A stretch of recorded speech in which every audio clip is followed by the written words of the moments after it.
Почитувани, заменик министерот на ВМРО ДПМН, кадар на осомничениот Никола Груевски, излажа дека се е подготвено за старт на новата учебна година, а во Битола уште нема тендер за превоз.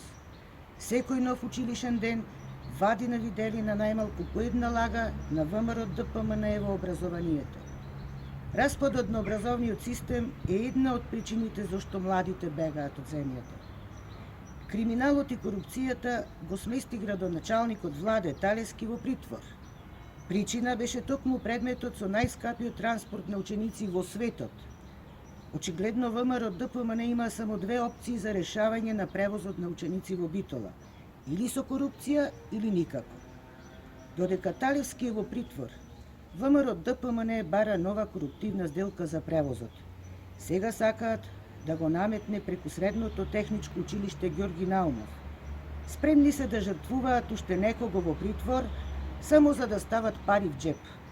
За среќа, сите се свесни во Битола и во Македонија за криминалот на партијата на Никола Груевски, па и родителите, и наставничкиот совет и училишниот одбор на Ѓорги Наумов се противат на ова одлука, која е незаконска. Поради скандалите со превоз на ученици во Битола, најголем дел од училиштата завршија со блокирани сметки. Целокупното на функционирање на училиштата е загрозено.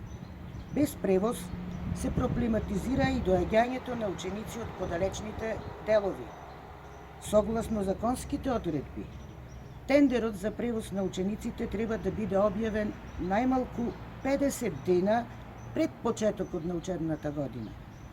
За да не ескалира состојбата и да не се доведе во прашање образовниот процес во Битола, бараме надлежностите од локалната самоуправа да ги изврши владата преку ресорното министерство.